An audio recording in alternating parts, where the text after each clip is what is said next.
माझ्या प्रिय श्रोत्यानो, इकडे लक्ष द्या. माहीत नाही आपल्याला किती वय अजून आयुष्य आहे, पण वैचारिक प्रगल्भतेनुसार आता मिळणारं आयुष्य आम्हाला जर सत्कारणी लावता येत असेल, थोडासा स्वार्थ बाजूला ठेवून परार्थी राहता येत असेल, तर आयुष्याच्या सायंकाळी धन्यता प्राप्त होईल. परोपकार केला पाहिजे. सुभाषितकारांनी फार सुंदर चिंतन केलंय. परोपकाराय फलंती वृक्षः, परोपकाराय वहन्ति नद्या, परोपकाराय दुहन्ति गावः, परोपकारार्थ इदं शरीरम. आहे की नाही? झाडं फळं देतात, परोपकार करतात.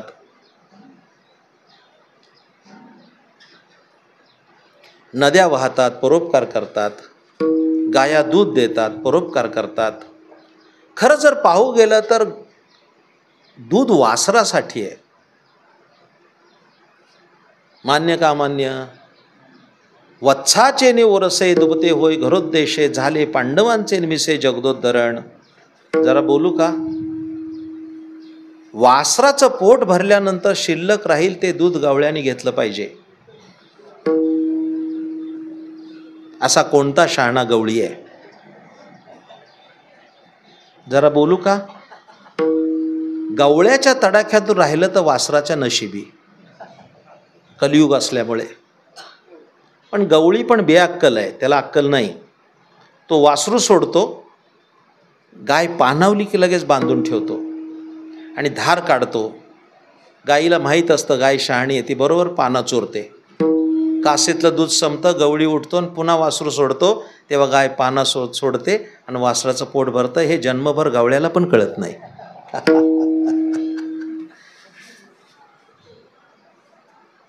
हे शरीर देवानी परोपकारासाठी दिलंय. परोपकार केलाच पाहिजे. जेवढा होईल तेवढा करा, असं बंधन नाही आहे. एक जुना दृष्टांत आहे, फार छान बसलाय आपण आबालवृद्ध, त्यामुळे माझी पण प्रसन्नता वेडी झाली. एक गोष्ट फार चांगली आहे, सांगतो. जुनी आहे. एक राजा होता. तो फेरफटका मारायला निघाला आपल्या राज्यातून आणि एका शेताच्या बांधावर असाच पाऊस पडला होता नुकताच, मृग नक्षत्राचा. आणि आपल्याकडे त्याला काय खेड्यामध्ये मिरग वाफ म्हणतात, बरोबर आहे का? शेताच्या बांधावर एक शेतकरी झाड लावत होता. इकडे लक्ष द्या. तर तो राजा तिथं आला घोड्यावर. हा शेतकरी काय करतो म्हणून बघितलं तो 80 वर्षाचा शेतकरी, पांढरे शुभ्र केस झालेले, दात बीत पडलेले, तोंडावर सुरकुत्या, पण झाड लावत होता. तर त्या राजाने विचारलं, काय करता हो बाबा? म्हणलं, झाड लावतोय. कशाचं? तर म्हणलं, अक्रोडाचं. अक्रोड बघितला का तुम्ही? एवढा एवढा असतो, फोडला की त्याच्यात गर निघतो आणि तो सुकामेवा म्हणून देतात, होय की नाही? मला काही लगेच द्यायचं नाही आहे, पण तो अक्रोड असं आहे, ऐकून आहे मी, ते झाड असं विलक्षण आहे की लावल्या दिवसापासून 100 वर्षांनी फळ येतं. आणि म्हातारा 80 वर्षाचा, बरीच फळं खाल्ली असतील नाही? तो राजा हसला आणि म्हणाला, कशाला लावताय बाबा हे झाड? वयाचा विचार करता, तुम्हाला फळं कशी मिळणार? हे उपटून द्या, झाड फेकून टाका. मी तुम्हाला नवीन कलमी आंब्याचं रोप देतो, देवगड हापूस. निदान वयाचा विचार करता 3 वर्षात फळ लागेल, आमरस खाऊन तरी. त्याचे काही उन्हाने केस पांढरे झाले नव्हते. तो म्हातारा राजाला म्हणाला, सरकार, तुमचं म्हणणं जरी बरं असलं तर हे झाड आहे ना, हे माझ्यासाठी लावत नाही. मग आत्ता मी अक्रोड खातोय सध्या, ही झाडं माझ्या आजोबांनी लावली आणि त्याची फळं मी खातोय, आणि आत्ता हे झाड लावतोय, हा पुढच्या पिढीवर चाललेला परोपकार आहे, असं तो म्हातारा म्हणाला. एवढा आनंद झाला राजाला, त्यांनी खिशात हात घातला बक्षीस द्यायला. आता तो राजाचा खिस्सा आहे, तो का वारकऱ्याचा खिस्सा आहे? वारकऱ्याच्या खिशात हात घातला तर आरपार तरी जाईल, गेला तर, नाही तर सापडला तर ज्ञानोबरायचा हरिपाठ. हा, पण हे जुन्या वारकऱ्याविषयी बोलतोय. नवीन वारकरी एवढा गरीब राहिलेला नाही. आता वारकऱ्याच्या खिशात हात घातला तर iPhone 16 सापडेल, काळजी करू नका. आणि आम्हाला म्हणणं आहे, वारकरी असाच राहायला पाहिजे. किमान वारकऱ्याने एक गोष्ट लक्षात ठेवली पाहिजे, आपल्या बापाच्या दारात सोन्याचा पिंपळ आहे, आपण कसं राहिलं पाहिजे, हा वारकऱ्या विचाराचा मुद्दा आहे. त्या राजाने खिशात हात घातला, 100 सोन्याची नाणी काढली आणि त्या म्हाताऱ्याच्या हातात दिली आणि घोड्याला टाच मारली. राजा निघाला. एवढ्यात तो म्हातारा हसला. हसल्याबरोबर राजाने लगाम ओढला. म्हणले, का रे हसला? तर म्हणला, असाच हसलो. असंच कुणी हसत नाही. असंच कुणी हसलं तर लोक येरवड्याला पाठवतात. डोक्यावर परिणाम आहे त्याच्या, मेंटल हॉस्पिटलला पाठवा. असं कुणी हसत नाही. का हसला? मग त्या म्हाताऱ्याने जे उत्तर दिलं ते फार सुंदर आहे, ऐका तर खरं. तो म्हातारा म्हणला, हसलो याचं कारण साहेब सांग ना. मी 80 वर्षाचा आहे, हे झाड लावलं, याला 100 वर्षांनी फळ येईल का नाही येईल हे बघायला मी जिवंत असणार नाही, पण लावल्या लावल्या तर फळ आलं. काही कळतंय का नाही? 100 सोन्याची नाणी मिळाली ना, लावल्या लावल्या फळ आलं. अजून त्याला पाणी घालायचंय, लावता क्षणी फळ आलं. काय राजाला आनंद झाला. त्याने दुसऱ्या खिशात हात घातला, परत 100 सोन्याची नाणी काढली आणि त्या म्हाताऱ्याला दिली आणि घोड्याला टाच मारून राजा निघाला. एवढ्यात तो म्हातारा परत हसला. त्या राजाने लगाम खेचला. आता का हसला? जा सरकार म्हणले, कशाला माझ्या येड्या गबाळ्याच्या नादी लागलाय? तुम्हाला कामधंदा आहे, माझ्या काय नादी लागलाय? जावा तुम्ही. नाही नाही म्हणले, तसा जाणार नाही. तू का हसला हे सांगितल्याशिवाय जाणार नाही. आणि तू काय साधा म्हातारा नाही, पक्का इरसाल म्हातारा आहेस. असाच हसणार नाही तू. का हसला? ना हो करता त्या म्हाताऱ्याने उत्तर दिलं. म्हणले, सरकार तुम्ही विचारता म्हणून सांगतो, हसू नाही तर का करू? हसू नाही तर काय करू? म्हणजे का हसला? अहो म्हणले, हसू याचं आलं, 80 वर्षाचा झालो, 80 उन्हाळे पावसाळे पाहिले, पण बघत आलो प्रत्येक झाडाला वर्षातून एकदाच हंगाम येतो. माझ्या या झाडाला 10 मिनिटात 2दा हंगाम आला. 2 वेळा मिळालं ना बक्षीस. आता राजाला तिसरा खिस्सा नव्हता आणि मलाही सांगायला वेळ नाही. माझा मुद्दा एवढाच आहे की परोपकाराचं फळ अत्यंत गोड आहे. परोपकार करत राहिलं पाहिजे. तुकाराम महाराज म्हणतात की ज्याने परोपकार केलाय तो जीवनामध्ये धन्य आहे. किंबहुना वर्णन करायचं झालं तर एवढंच करता येईल, साधू संत जे अवतीर्ण झाले, देह कष्टवीती परोपकारे, देह कष्टवीती परोपकारे, देह कष्टवीती परोपकारे, देह कष्टवीती जगाच्या कल्याणा संतांच्या विभूती, जगाच्या कल्याणा संतांच्या विभूती, जगाच्या कल्याणा संतांच्या विभूती, जगाच्या कल्याणा संतांच्या विभूती, देह कष्टवीती परोपकारे, देह कष्टवीती परोपकारे, देह कष्टवीती परोपकारे, देह कष्टवीती.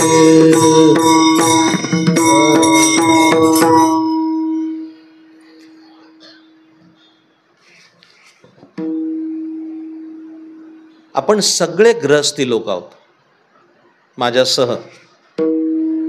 मला वाटत नाही कुठे संन्यासी असेल आणि कोणी ब्रह्मचारी असेल.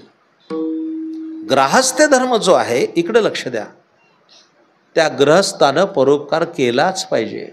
याचं कारण, इथे बसलेले सगळे लोक अर्थार्जन करतायत, संपत्ती कमवतायत,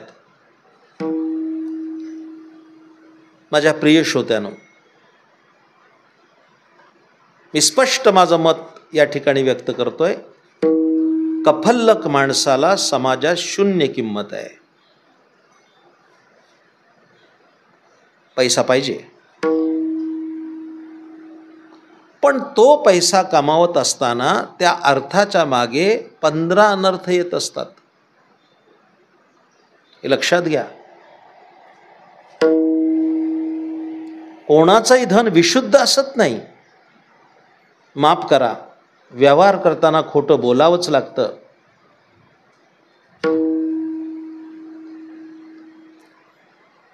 काही अंशी का होईना खोटं बोलावं लागतं.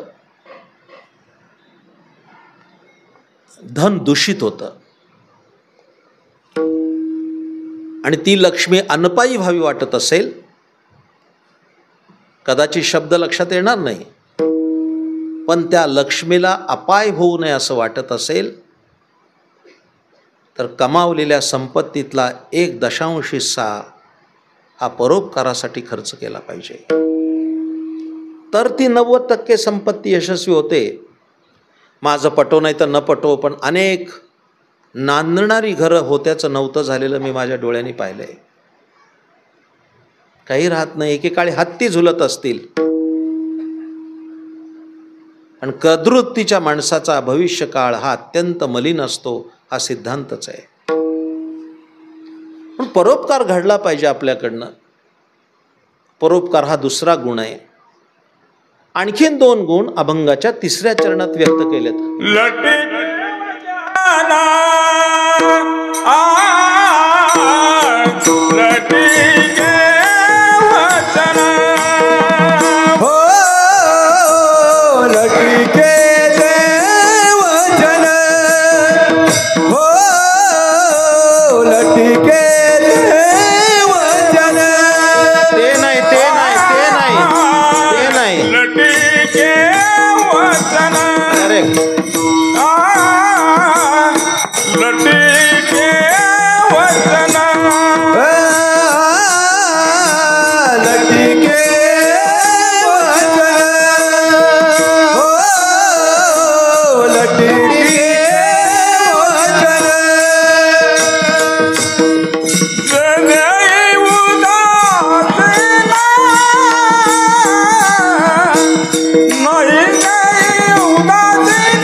असंच्या असं जर वापरलं तर घोटाळा होण्याची शक्यता आहे. लटिके वचन म्हणजे संत खोटं बोलतात असं होईल. आम्ही लटके ना बोलो, वर्तमान खोटे, आहे की नाही. तर पलीकडचा नाही अलीकडे आणायचा तर अर्थ लागतो. इथे बरेचसे लोक हरिपाठ करत असतील. हरिपाठात एक चरण आहे, अर्ध म्हटलं तर घोटाळा होईल. कधी अभ्यास केलाय त्याचा? इकडे लक्ष द्या. आत्ता पेश करतो मी. हरि उच्चारणी अनंत पापराशी,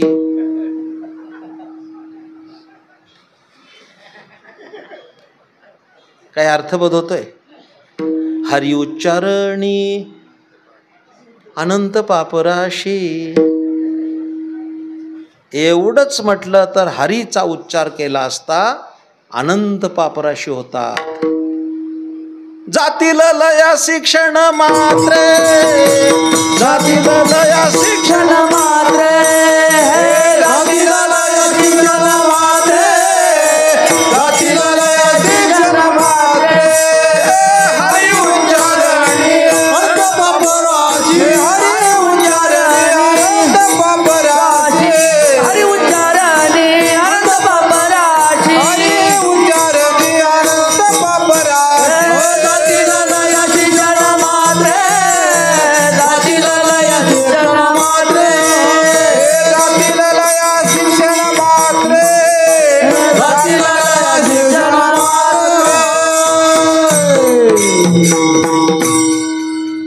हे उत्तरार्ध पण बघितला पाहिजे, तर अर्थ लागतो. तसं हा चरण जो आहे तिसरा, लटिके वचन नाही, प्राण गेला तरी संत खोटं बोलणार नाहीत. जरा बोलू का? सांगू म्हणता? एका उंचीनं ऐकता. संत खोटं बोलत नाहीत, ते जे बोलतात तेच खरं असतं. हा विचार महत्वाचा आहे. ते जे बोलतील, जे तुकोबाराय बोलतील तेच सत्य आहे, जे ज्ञानोबाराय बोलतील तेच सत्य आहे, जे सत्य असेल तेच बोलतील. आणि नाही देही उदासीन, याचा अर्थ देही उदासीन भक्ताईसे जाणा, जे देही उदास गेले आशापाश निवारोनी. दोन गुणांचा विचार करताना तुकाराम महाराज म्हणतात, मधुरा वाणी ओठी तुका म्हणे वाव पोटी. वेळ संपत आलाय. शेवटचे दोन गुण शेवटच्या चरणात सांगताना, मधुरा वाणी ओठी, वाणी गोड असली पाहिजे.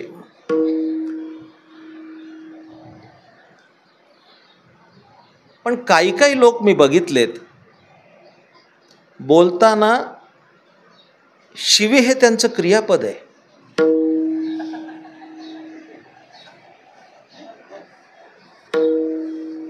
एखादी शिवी घालल्याशिवाय त्यांचं वाक्य पूर्णच होत नाही. एखादं वाक्य बोलायचं, मग इरसल शिवी घालायची, मग फुल स्टॉप. मी सहज घालता तो. मी काय म्हणतो, शिवीला पण एक दर्जा आहे. नालायक, बेशरम, गाढव, मूर्ख, ठीक आहे, इथपर्यंत ठीक आहे ना, स्टँडर्ड आहे त्याला. पण आता मी पुणे विद्यापीठाचा मराठीचा पदवीधर आहे, मला साहित्याची जाणीव आहे, अभ्यास आहे. शेवटी शिवी पण साहित्यच आहे ना. कोण करता असेल ते नंतर बघू, कर्त्याचा शोध नंतर. पण काय म्हणतो, बेशरम, नालायक, ठीक आहे ना. पण चा ची चे च्या, षष्टी तत्पुरुष सांगणार नव्हतो मी, सांगू का नको थोडा द्विधा झालो. बरं जाऊ दे, नाही सांगत, पुढे जातो. बरं सांगतोच, चला जाऊ द्या. माझ्या मनात खसपस नको ती, सांगायचं राहिलं म्हणून. आता हे मोबाईल नावाचं यंत्र आहे का नाही, एवढं एवढं सगळ्यांच्या खिशात आहे, माझ्या आहे, तुमच्या आहे. आता आम्ही महाराज मंडळींनी काय ठरवलं, कुणाचा फोन आला तर रामकृष्ण हरी म्हणायचं. समोरचा धार्मिक असो नाही तर नसो, एक रामकृष्ण हरी मंत्र तर गेला त्याच्या कानावर, झाला तर उद्धार होईल त्याचा. नालायक का असत नाही. आता मी पण बोललो की नालायक, दर्जा आहे, स्टँडर्ड आहे त्याला. मला एक फोन आला काही दिवसापूर्वी, हे नाव नव्हतं, कुणाचे येतात, नाव नव्हतं. ते मी नंबर बघितला आणि असा रिसीव केला. रामकृष्ण हरी म्हटलो. काही चुकलं, काही चूक आहे का माझी याच्यात मंडळी? मी जसाच रामकृष्ण हरी म्हटलो, समोरून आवाज आला, त्याच्या आईला महाराजाला फोन लागला वाटतं, दिला ठेवून. मी विचार करायला लागलो, आपण चुकीच्या लोकांना तर ज्ञानेश्वरी सांगत नाही ना. काय माणसं आहेत. माझ्या प्रिय श्रोत्यानो, मी अनेक महापुरुषांचं ऐकलं गेल्या 40 वर्षात. भगवत पूज्यपाद संत डोंगरेजी महाराज सांगायचे की आपल्या तोंडातून एखाद्याचं हृदय जळेल असा शब्द जर गेला तर एक मंदिर जाळल्याचं पाप लागतं. खूप सांभाळलं पाहिजे. का भूमीचे मार्दव सांगे कोंभाची लवलव, नाना आचार गौरव सुकुलीनाचे. इकडे लक्ष द्या, काय शब्द आहेत. का मानस जाणी जे बोले, का झाड जाणी जे फुले, भोगे जाणी जे केले पूर्वजन्मीचे. ज्ञानेश्वरी बोलतीये. हे झाड कशाचं आहे हे त्याच्या फुलावरून कळतं, माणसाच्या शब्दावरनं कळतं हा काय योग्यतेचा आहे. आणि प्राप्त झालेल्या भोगातून कळतं की यांनी पूर्वजन्मी काय पाप केलंय. भोगे जाणी जे केले पूर्वजन्मीचे, म्हणून खूप गोड बोललं पाहिजे. लक्षात ठेवा, काय अडचण आहे गोड बोलायला? काय अडचण आहे? काय अडचण काय? इकडे लक्ष द्या. एखाद्या घरी आपण पाहुणे गेलो, जातोच. लहान मूल असतं घरात, खेळत असतं दारात. गोड विचारावं का नाही, बाळ वडील आहेत का घरात? काय रे तुझा बाप कुठे आहे? हे काय भाषा? गोड शब्दात विचारायला काय अडचण आहे? तुझे वडील कुठे आहेत का घरात? कुठे आहे तुझा बाप? काय शब्दाला उग्रता आहे. गोड शब्दात बोललं पाहिजे, वाणी मधुर पाहिजे. मधुरा वाणी ओठी. आणि शेवटचा गुण सांगितला, तुका म्हणे वाव पोटी. फार सुंदर आहे. तुका म्हणे येथे लाभाची या कोटी, बहुवाव पोटी समर्थाच्या बहुवाव पोटी. तुका म्हणे येथे लाभाची या पोटी, बहुवाव पोटी समर्थाच्या बहुवाव पोटी. विठोबा रखुमाई. हाताने टाळी वाजवा. विठोबा रखुमाई.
धन्य ते संसारी दयावंत जे अंतरी, येथे उपकारासाठी आले घरजा वैकुंठी. इकडे लक्ष द्या. शेवटचा गुण सांगायचा राहिलाय. आत्तापर्यंत आपण 5 गुणाचा विचार केला आणि आपण शांततेने ऐकला आबालवृद्धाने. कोणकोणते गुण आहेत इकडे लक्ष द्या. 1 दया, 2 परोपकार, 3 सत्य भाषण, खोटं बोलू नये, खरंच बोललं पाहिजे. लक्षात घ्या. जरा बोलू का? माणसं खरंच बोलत असतात. मी अभ्यास केलाय. खरंच बोलतात. तुम्ही माझे सगळेच खरं बोलतो. फक्त जिथं स्वार्थ येते तो माणूस खोटं बोलतो. अन्यथा खरंच बोलतो ना. बरं मी उलटं बोलतो मोरे महाराज. आत्ताच आपण ठरवू खरं बोलायचंच नाही, कायम खोटं बोलायचं. जमतंय का बघा? जमतंय? आत्ता कीर्तन संपलं, प्रसाद झाल्यावर तुमच्या पाहुण्याने विचारलं काय घरी जाणार का आता? नाही. कुठं जाणार? म्हणायलाच लागेल घरी जाणार.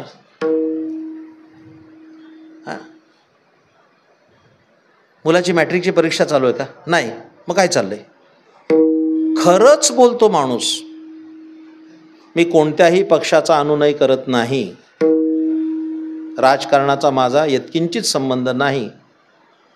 पण भारताचे भूतपूर्व पंतप्रधान अटल बिहारी वाजपेयी म्हणाले होते, सत्य परेशान हो सकता है, पराभूत नहीं. केवढा मोठा विचार आहे. वो परेशान हो सकता है लेकिन पराभूत नहीं हो सकता है.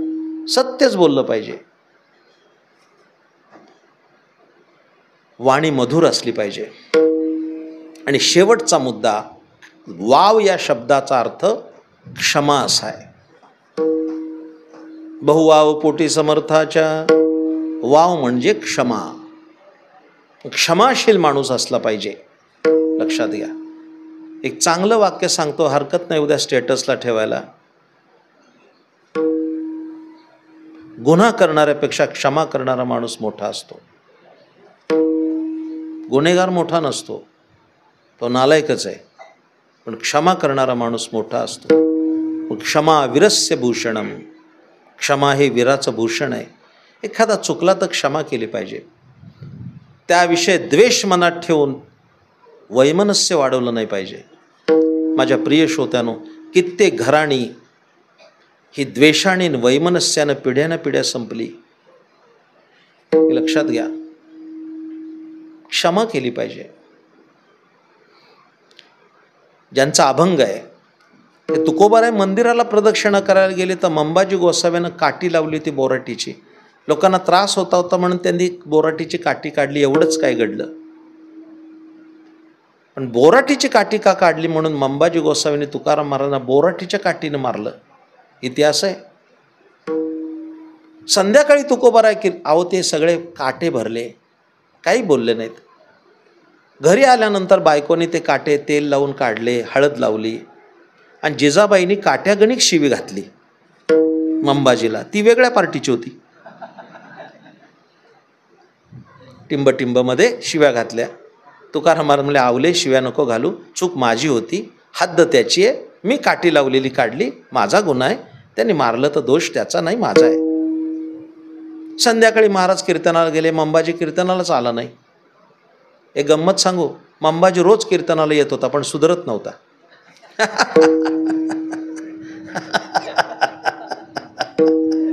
रोज तुकोबारायची वाणी ऐकत होता पण बदल नाही झाला.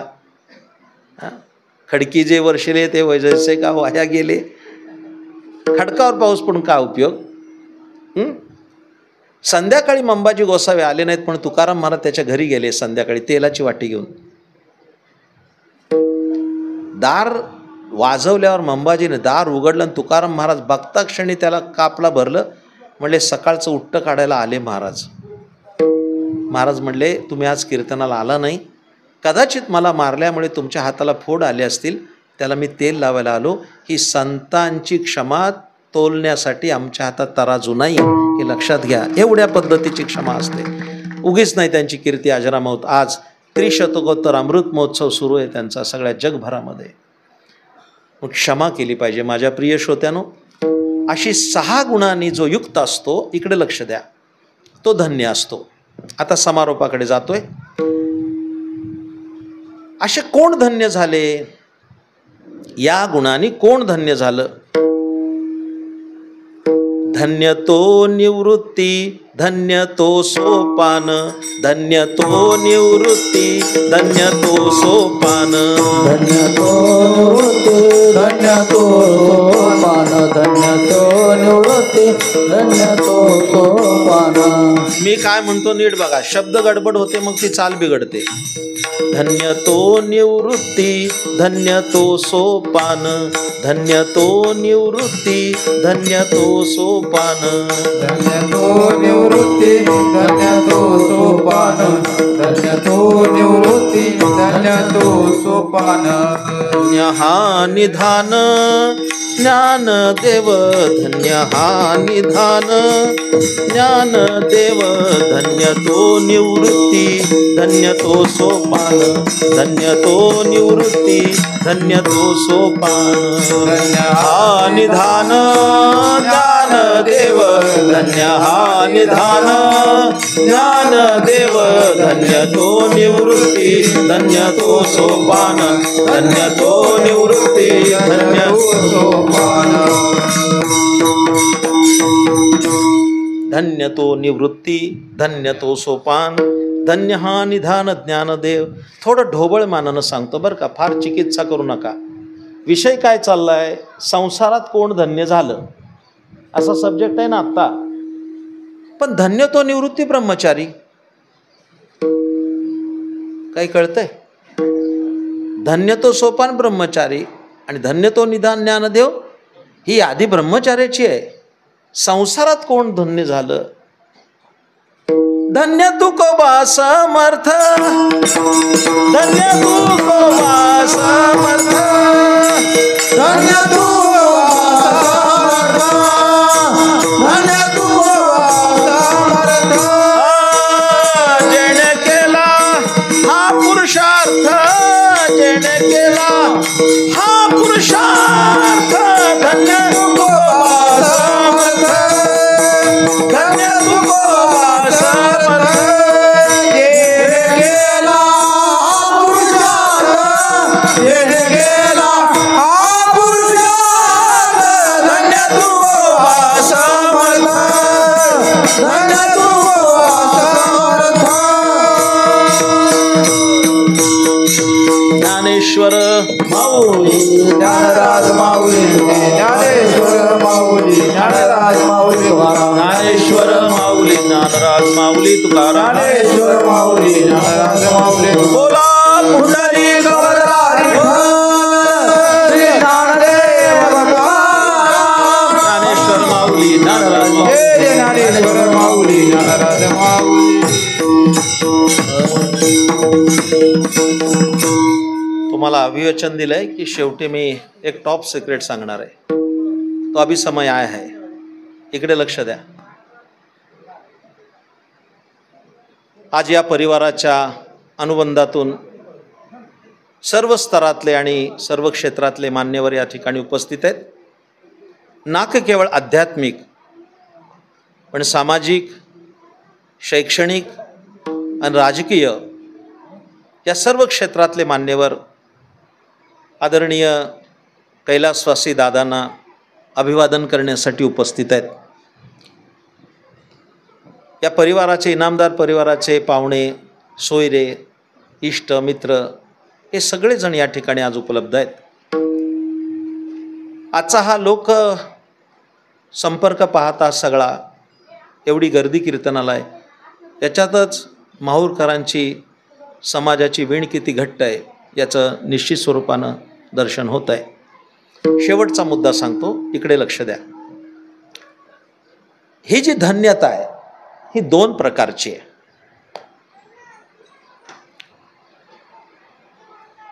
कशी दोन प्रकारची आहे? एक धन्यता आहे ती आदरार्थी आणि दुसरी धन्यता उपेक्षेची. एका धन्यतेतून आदर निर्माण होतो तर दुसऱ्या धन्यतेतून उपेक्षा दिसते. माझ्याकडे लक्ष द्या, माझ्या देहपोलीकडे लक्ष द्या म्हणजे कळेल. काही व्यक्तिमत्व असे असतात की त्यांच्याविषयी लोक आदरानं बोलतात. धन्य आहेत ते. आमच्या गावातले सद्गृहस्थ धन्य आहे. आयुष्यभर आळंदी पंढरीची वारी केली, लोकांवर दया केली, परोपकार केला, आयुष्यात कधी खोटं बोलले नाहीत. अखंड त्यांचा स्रोत हा सत्यभाष्य होता आणि गोड होता. धन्य आहे ते. ही आदरार्थी धन्यता होय की नाही? आणि काही माणसं अशी असतात की भेटल्या लोक म्हणतात धन्य आहे, इथं भेटला वर भेटू नका. यातून उपेक्षा व्यक्त होते, लक्षात ठेवा. ही माणसं भेटूच नाहीत असं वाटतं, पण जी भेटावी वाटतात त्यांच्याविषयी कृतज्ञता असते. अशाच श्रेणीतलं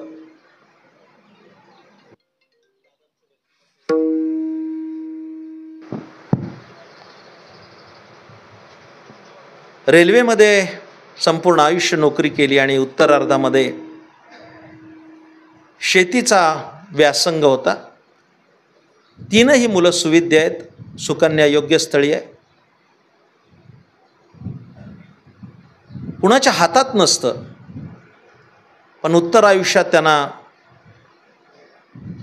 3 वर्ष त्रास झाला. 3 वर्ष त्यांची सेवा शुश्रूषा त्या कुटुंबातल्या मुलांनी, सुनांनी, नातवंडांनी सर्वांनी केली. त्यांच्या सेवेमध्ये कुठेही कसूर झाली नाही. असं मला वकील साहेबांनी सांगितलं की आमच्या वडिलांचं यथोचित आम्हाला सेवा घडली आणि योग्य वेळी त्यांचं निर्गमन झालं. त्यांच्या धर्मपत्नी वकील साहेबांच्या मातोश्री मला भेटल्या. आपल्या मुलांचं योग्य संगोपन करून आज ही सर्व मंडळी यथास्थित आपल्या जीवन प्रणालीमध्ये वडिलांचं संस्मरण करतायत. या प्रसंगी उपस्थित झालेले सर्व लोक, उत्तम भजनी गायक आणि वादक, या सर्वांना मी धन्यवाद अदा करतो. यानंतर अभंग होईल, पुष्पवृष्टी होईल, आरती होईल आणि सगळ्यांना महाप्रसाद होईल. पण तत्पूर्वी मी अनेक पुस्तकं लिहिलीत आत्तापर्यंत, पण बरीचशी आउट ऑफ प्रिंट आहेत. पण आत्ता एक पुस्तक इथे उपलब्ध आहे, सुखाचा मार्ग या नावाचं.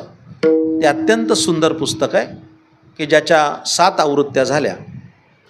मोठी पुस्तकं वाचायला तर लोकांना वेळ नाही, पण गाडीत का होईना, बसमध्ये का होईना बसून आम्ही छोटी पुस्तकं वाचून संतांच्या विचाराचा आस्वाद घेऊ शकतो. हे सुखाचा मार्ग पुस्तक अत्यंत सुंदर आहे, जीवनाला पथदर्शक असं आहे. त्याचं मूल्य 20 रुपये आहे. कृष्णा महाराज पाटील येत आहेत, त्यांच्याकडनं ते शिस्तीत जेवायला बसण्यापूर्वी घ्या, कारण मला संध्याकाळी मुंबईला कीर्तन आहे. मी तात्काळ इथून निघणार आहे. कोणी दर्शनाची पण गर्दी करू नका. तुम्ही सर्वांनी मला इथूनच नमस्कार करा. रामकृष्ण हरी. कोणी पुढे येऊ नका. आरती होईल. सर्वांनी इथं पुस्तक कृष्णा महाराज बसले, त्यांच्याकडनं ते घ्या. जे धनिक आहेत त्यांना मी सांगेल 5-5 घ्या आणि आपल्या लोकांना द्या. निदान संतांच्या विचाराचा प्रचार होऊ दे. जेवढ्या किमतीला ते छापल्या गेलं तेवढ्याच किमतीला आम्ही दिलं. त्याच्यात कोणताही मार्जिनचा विषय ठेवलेला नाही. संत विचार घराघरा अनेक पुस्तकं माझी आता मला उपलब्धही नाही. ती नव्यानं पुन्हा त्याच्या आवृत्त्या निर्माण करणं आहे. पण आत्ता जी उपलब्ध आहे त्याने जेवायला बसण्यापूर्वी घ्या. नंतर आम्हाला हवं आहे कोणाला नंतर मिळणार नाही, कारण मला प्रवासाला जाणं आहे. त्या सर्वांनी तिथं घ्यावं ही सर्वांना नम्र सूचना. जय जय विठ्ठल, जय जय